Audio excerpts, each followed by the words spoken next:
부동산 PF 대출 결국은 대형 폭발이 일어나고 말았네요. 도급순위 16위죠. 태형건설이. 이 태형건설이 워크아웃에 들어간다는 이야기가 나옵니다. 이번 주 중에 최소한 워크아웃을 신청하지 않겠느냐 이런 이야기까지 나오고요. 매일경제가 보도한 것을 보면 말입니다. 부도 그러니까 법정관리죠. 부도는 막아야 된다. 태형건설에 딸려있는 식구들이 워낙 많으니까 부도는 막아야 된다. 워크아웃을 가는 게 최선이라는 판단 아래 채권단과 계속 조율하고 있다. 태형건설 관계자가 이야기했다고 보도를 했습니다. 이 내용을 보면 말입니다. 결국 말입니다. 부동산 PF 대출이 사단을 일으켰다.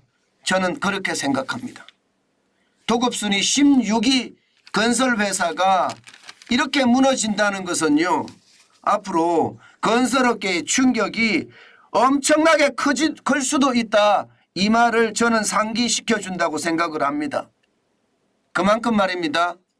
태형건설의 워크아웃이 됐든 아니면 법정관리가 됐든 법정관리는 심각합니다. 부도가 나니까. 법정관리가 됐든 상황이 점점 악화되는 것은 분명해 보입니다. 사실 태형건설의 어떤 부도설은요 계속 나왔었죠. 그만큼 말입니다. 태형건설이 어려웠다는 이야기예요. 재무 현황을 보면 말입니다. 매출액은 작년보다도 늘었습니다. 2조 3,891억 원. 영업이익은 977억 원밖에 안 되고요. 부채 비율은 478.7%입니다. 일반적으로 말입니다. 부채 비율이 200%가 넘어가면 위험하다 이렇게 표현을 하거든요.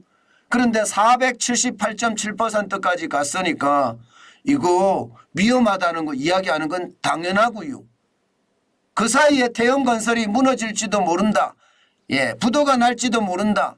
이런 시장의 예측들이 사실은 들어맞아 가는 그런 상황이었습니다. 그렇지만 상황에서 따라서는 아니다 이런 이야기까지 했거든요. 한국신용평가에서 나온 자료도 보면요. 태형건설은요. 자기 자본 대비 PF 보정 규모가 굉장히 큽니다. 373.6%예요. 3조 5천억 원이나 됩니다. 적지 않은 규모죠. 롯데건설은 212.7%고요. 5조 8천억 원. 현대건설은 121.9% 8조 2천억 원입니다. 현대산업개발은 2조 3천억 원 77.9%고요. 77조 9천억 원이고요. GS건설은 3조 1천억 원. 그러니까 이게 기본적으로 60.7%죠. 자기자본 비율이 됐어요. 77.9%가 아니고 77.9%죠. 보시는 것처럼 태형건설은요.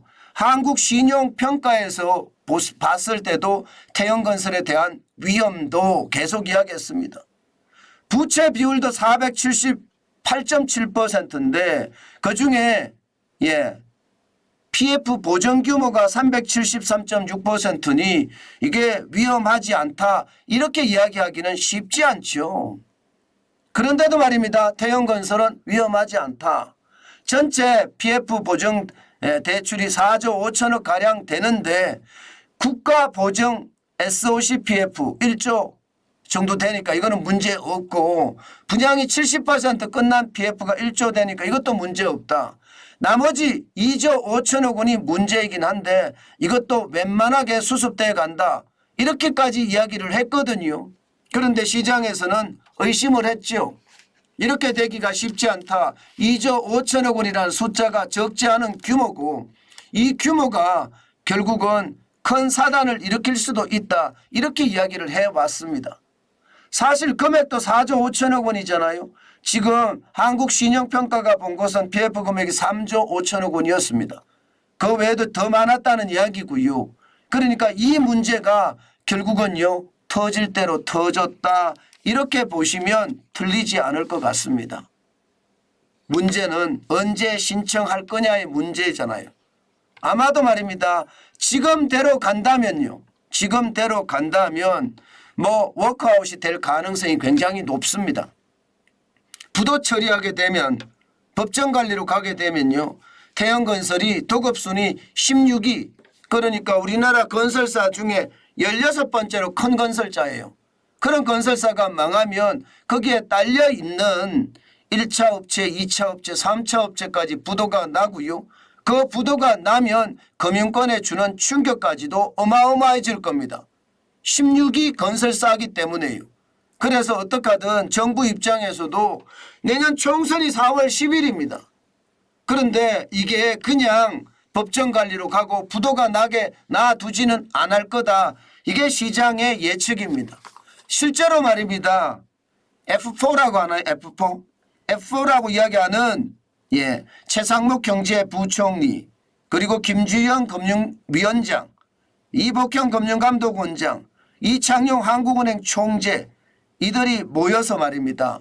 부동산 PF 대출, 특히 태영건설의 워크아웃 가능성도 논의했다, 이렇게 이야기를 합니다.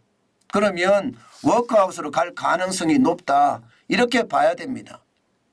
문제는 여러분, 워크아웃을 간다고 하더라도 도급순위 16위 업체가 워크아웃을 가는 것은요, 채무 조정이 어떤 식이든 되거든요.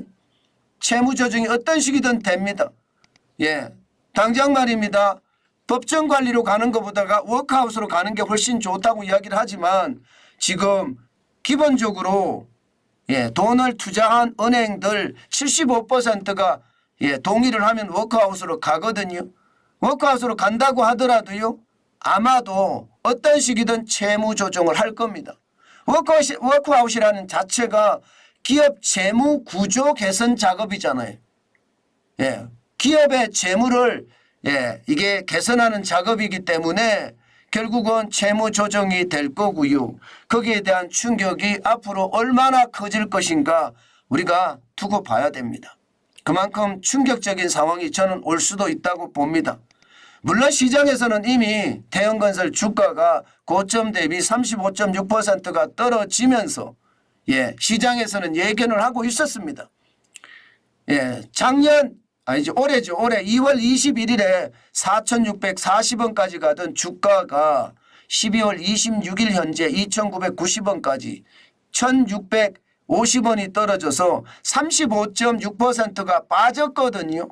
이미 뭐 그렇게 가는 방향 분위기로 잡혀져 있다, 이렇게 이야기할 수가 있습니다.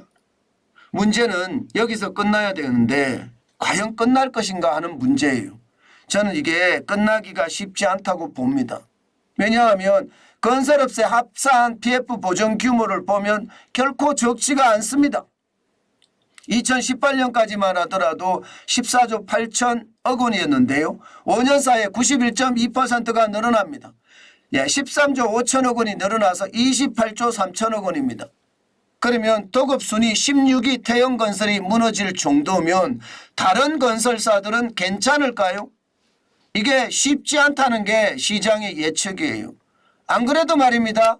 건설사들이 굉장히 빨리 망하고 있는 것도 사실이거든요. 급격하다, 이런 말까지 나올 정도로 건설회사들의 상황은 굉장히 어려워지고 있는 것, 모두가 다 아는 사실입니다. 그만큼 말입니다. 업체의 폐업은 심각하다, 이렇게 이야기할 수가 있거든요. 그러면 말입니다. 이게 폐업이 많아지면, 지금처럼 이대로 계속 가면 건설업체들이 망하는 것은 진짜 많거든요. 여러분도 아시겠지만 지금 2023년 1월에서 11월까지만 보더라도 종합건설회사가 366개나 망했습니다. 이것은 말입니다. 전년 대비해서 71.0%가 늘어난 숫자예요. 굉장히 많이 늘어나죠. 전문건설업체까지 합치면 2,095개고요. 이대로 가면 12월 말까지 가면요 2,300개가 넘을 거라는 게 시장의 예측입니다. 자, 이렇게 했을 때 부동산 PF 규모도 크지요. 건설사들도 줄줄이 망하지요. 그러면 제2금융권 괜찮을까요? 저는 제2금융권이 괜찮지 않다의 한 표입니다. 당장 말입니다. 제1금융권이라고 하는 은행은 44조 2천억 원이고 연체율도 거의 없기 때문에 뭐 안전하다 이야기할 수 있습니다. 그러나 여신 전문기관 캐피탈도 이미 문제다 이렇게 나오고 있죠. 저축은행도 문제다 이렇게 나오고 있고요. 특히 여신 전문기관이 지금 캐피탈하고 신용카드가 너무 많습니다. 26조나 되니까요. 저축은행 9조 8천억 원, 상호금융은 4조 7천억 원, 증권사도 6조 3천억 원이지만 캐피탈사가 너무나 많아요. 이거를 극복하기가 쉽지 않고요. 캐피탈사가 하나 망한다, 무너진다 이러면요.